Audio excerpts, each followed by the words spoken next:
Assalamualaikum warahmatullahi wabarakatuh. Bismillah, alhamdulillah, wassalatu wassalamu ala rasulillah, la haula wa la quwata illa billah, amma ba'du.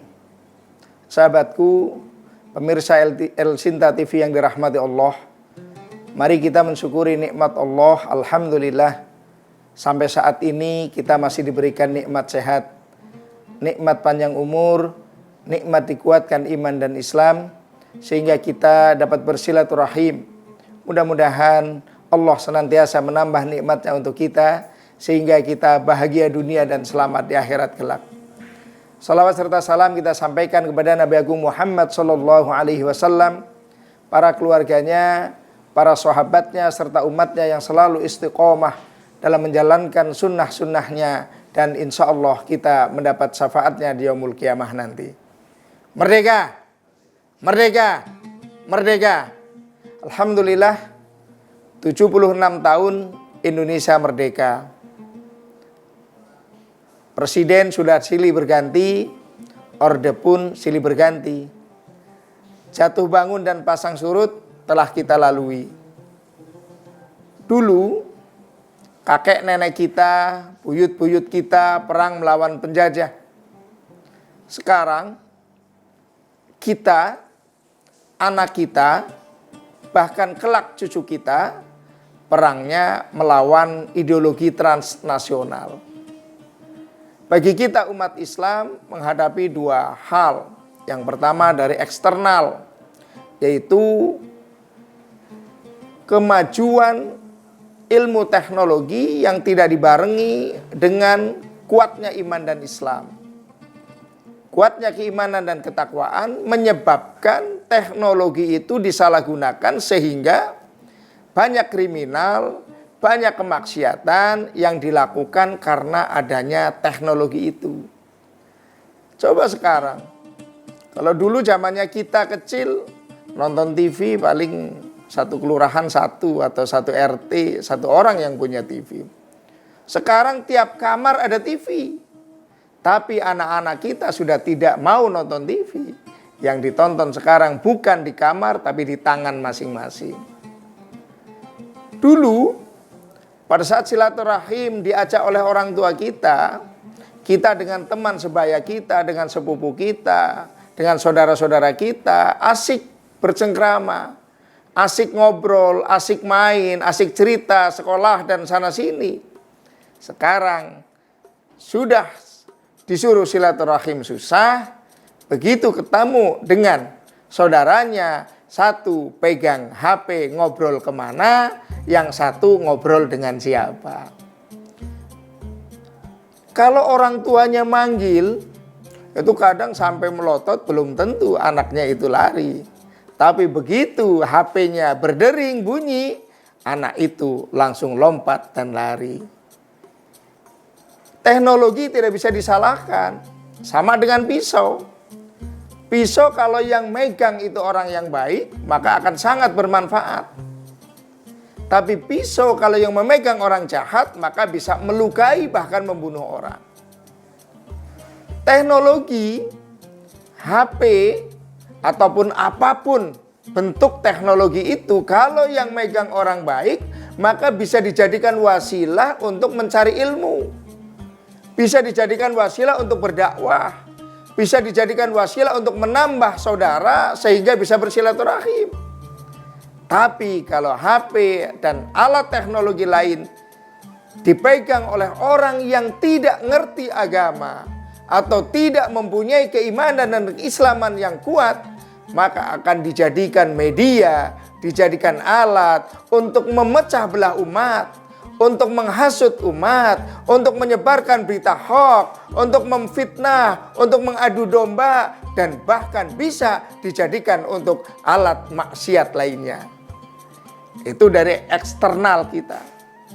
Dari internalnya, generasi milenial ini sedang mengalami ghazul fikri, perang pemikiran, perang ideologi. Kalau dulu angkat senjata, sekarang bagaimana otak kita, otak anak kita bisa menjernihkan, bisa mengambil hikmah dari ajaran-ajaran yang ada di dalam Islam.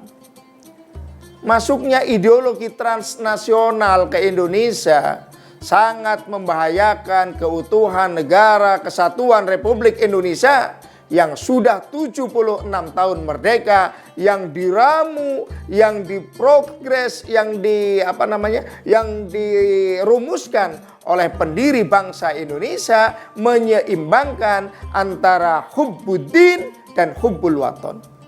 Seimbang antara fanatisme terhadap agama juga tidak meninggalkan cinta terhadap tanah air. Sebab apapun negaranya, sekuat apapun keagamaannya, keilmuannya, kalau hubbuddinnya tidak diimbangi dengan hubbul waton, maka negara itu akan cepat hancur. Contohnya, Timur Tengah sudah tidak ada yang bisa dibanggakan. Kenapa? Karena setiap hari ada gejolak. Padahal ulamanya banyak, ulamanya alim-alim. Kenapa bisa seperti itu? Karena hubbuddinnya, cinta terhadap agamanya, fanatik terhadap agamanya, tidak diimbangi dengan cinta terhadap tanah air. Begitu juga sebaliknya. Kalau hubbul waton tidak diimbangi dengan hubbuddin, cinta terhadap tanah air tidak diimbangi dengan cinta terhadap agama, maka negara itu pun akan menjadi negara sekuler.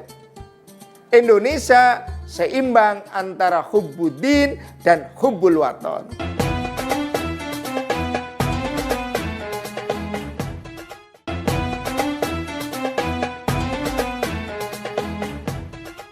Pemirsa El Sinta TV yang dirahmati Allah, keseimbangan itulah yang harus diajarkan untuk generasi-generasi bangsa kita.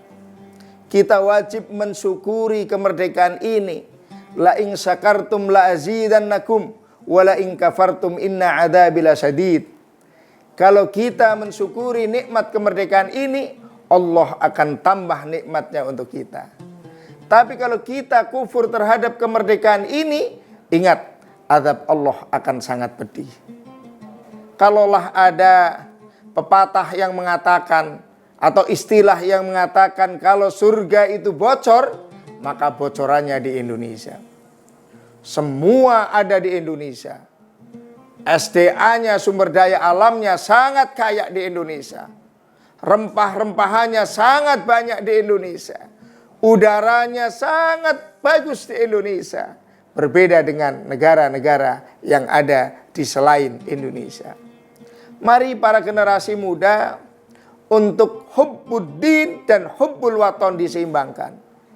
Mari para generasi muda untuk cinta tanah air. Karena cinta tanah air bagian daripada iman. Hubbul waton minal iman. Cinta tanah air sebagian daripada iman. Pemirsa El Sinta TV yang dirahmati Allah. Ideologi transnasional salah satunya adalah ideologi yang mengharam-haramkan orang melakukan ritual ibadah yang sudah terjadi di Indonesia ratusan tahun yang lalu.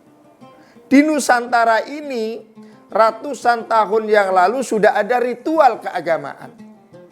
Yang mengajarkan ritual keagamaan itu juga para ulama, para waliullah yang keilmuannya tidak diragukan lagi.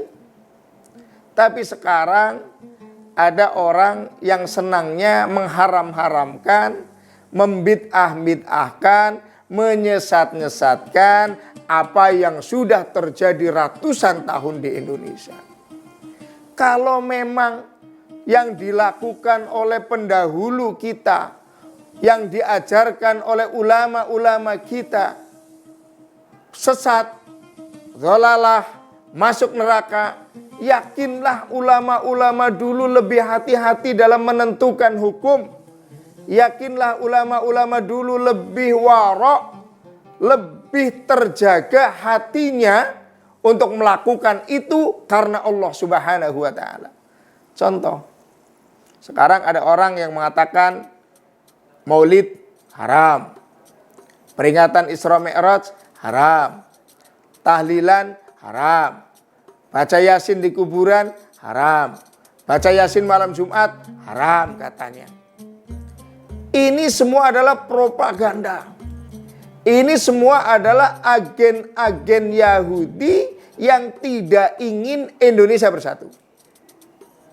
Dari zaman baru merdeka sampai sekarang, Indonesia itu selalu dirongrong. Sampai ada istilah Pancasila sakti karena memang Pancasila selalu dirongrong. Pancasila memang bukan Al-Quran. Pancasila memang bukan hadis. Tapi Pancasila isinya selaras dengan nilai-nilai Al-Quran dan nilai-nilai hadis Rasulullah SAW. Sila pertama, Kul huwallah, selaras dengan Kul huwallahu ahad, ketuhanan yang Maha Esa. Kita itu benar-benar di negara yang luar biasa. Cinta terhadap tanah air, nilai-nilai keagamaan masuk ke dalam nilai-nilai undang-undang negara kita. Ada kurang lebih 14 undang-undang. Undang-undang pernikahan diatur, perceraian diatur, ada undang-undang zakat, undang-undang wakaf, dan undang-undang lain. Tapi sekarang ada orang yang bagaimana caranya dengan berbagai macam fitnahan menyebarkan berita-berita hoax yang tujuannya adalah agar umat atau warga negara Republik Indonesia tidak kumpul. Dengan menggunakan dalil-dalil yang cara pemahamannya itu kurang pas. Misalnya mereka menggunakan kullu bid'atin dhalalah wa kullu dhalalatin finnar. Mereka menganggap bahwa semua yang tidak pernah dilakukan oleh Rasulullah SAW itu adalah sesuatu yang bid'ah, dan yang bid'ah adalah yang sesat, dan sesat masuk neraka. Tentu itu keliru, karena yang dilakukan oleh umat Islam mayoritas di Indonesia semuanya adalah ada ajaran atau tuntunan agamanya. Karena bagi kita ada kaidah al-am yu'malu bihi an juz'iyatihi, bahwa dalil umum itu bisa dipergunakan, bisa dijadikan hujjah, bisa dijadikan dalil untuk perbuatan khusus. Contoh, kalau ada orang yang mengatakan malam Jumat membaca Yasin katanya bid'ah, sesat, tidak ada tuntunannya, Rasulullah tidak melakukannya, maka kita bisa mengatakan kepada orang itu, Yasin bagian daripada Al-Quran, malam Jumat kita boleh baca Al-Quran, maka malam Jumat baca Yasin boleh karena Yasin bagian daripada Al-Quran. Itu kalau kita tidak menemukan dalil khusus tentang hukum atau perintah membaca Yasin pada malam Jumat. Begitu juga dengan peringatan yang lain, misalnya Maulid Nabi. Di dalam peringatan Maulid Nabi ada silaturahim, ada perintah silaturahim, ada baca Al-Quran, ada perintah baca Al-Quran, ada mendengarkan tausiah, ada perintah ngaji, ada berdoa, ada perintah berdoa, ada lagi sodako karena biasanya narikin untuk acara itu, ada juga perintah sodako. Jadi kalau kita tidak menemukan dalil khusus, misalnya dalil perintah memperingati Maulid Nabi, maka kita menggunakan dalil umum apa isi dari peringatan Maulid Nabi, lalu kita cari dalil-dalil tentang isinya itu. Mari kita saksikan setelah iklan berikut ini.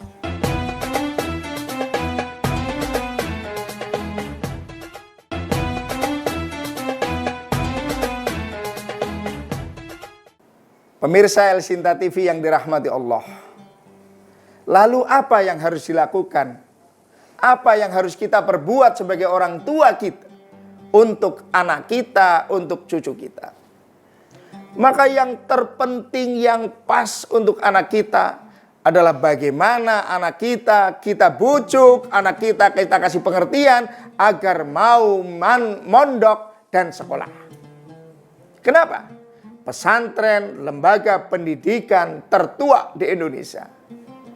pesantren mengajarkan agama dan sekolah mengajarkan ilmu umum. Kalau anak kita dididik dengan ilmu agama, anak kita dididik dengan ilmu umum, maka insya Allah kita telah menjalankan perintah Rasulullah SAW. Dan insya Allah kita telah menempatkan, mengajak anak kita untuk mendapatkan kebahagiaan dunia dan kebahagiaan akhirat. Man aradad dunya fa'alaihi bil ilmi. Siapa orang yang menginginkan bahagia dunia, maka harus kuasai ilmu dunia. Dengan sekolah, anak-anak kita akan menguasai ilmu-ilmu umum. Matematika, IPA, IPS, bahasa Inggris, bahasa Indonesia, dan lain sebagainya. Wa man aradal akhirata fa'alaiha bil ilmi. Barang siapa yang menginginkan kebahagiaan akhirat, maka harus mempunyai ilmu akhirat. Dengan mondok, anak-anak kita akan tahu tata cara ibadah, ilmu fikih, akan tahu tafsir, sehingga nanti pada saat dewasa tidak sekonyong-konyong menafsirkan Al-Quran dan menafsirkan hadis Rasulullah SAW. Anak kita akan mengerti tentang ilmu tauhid. Awwaluma, pertama kali yang wajib diketahui, awwalu wajibin alal insani, pertama kali yang wajib diketahui oleh manusia adalah bagaimana tahu tentang Allah Subhanahu wa taala. Bagaimana tahu tentang keesaan Allah Subhanahu wa taala dan ilmu-ilmu agama lainnya. Wa man aradahuma fa'alaihima bil ilmi. Dengan menguasai ilmu dunia dan ilmu akhirat. Kasarannya ngomong, dengan mondok dan sekolah, maka anak kita akan mendapatkan kebahagiaan dunia dan kebahagiaan di akhirat. Tentu cari guru yang keilmuannya jelas, yang sanad keilmuannya jelas, guru yang tawasutiyah, yang moderat, guru yang tasamuhiyah, yang toleran, jangankan terhadap sesama umat Islam, terhadap non-muslim pun kita harus toleran. Dan guru yang tawazuniyah, menyeimbangkan antara hubbuddin dan hubbul watan. Pemirsa El Sinta TV yang dirahmati Allah, anak kita merupakan tabungan bagi kita. Anak kita kelak akan dipertanggungjawabkan di hadapan Allah kepada kita. Maka mari jangan biarkan anak kita berperang sendirian. Mari kita sebagai orang tua senantiasa bimbing anak kita, senantiasa arahkan anak kita, dan senantiasa doakan anak kita, Rabbi habli minas solihin, Rabbi habli minas solihin, Rabbi habli minas solihin. Yakinlah kalau anak kita di pesantren dan sekolah, hidup kita akan tenang. Kita cari nafkah, tenang. Cari rizki, tenang. Tidak memikirkan anak saya sudah sholat atau belum. Yakinlah kalau anak kita di pesantren dan sekolah, kita meninggalnya akan senang. Kenapa? Anak kita tahu bagaimana caranya berbuat untuk ruh kita. Anak kita tahu bagaimana membahagiakan orang tua yang telah meninggal dunia. Maka ghazul fikri, perang pemikiran ini harus kita hadapi dengan kekuatan iman dan takwa, dengan ilmu pengetahuan dan luasnya pemahaman tentang ajaran agama.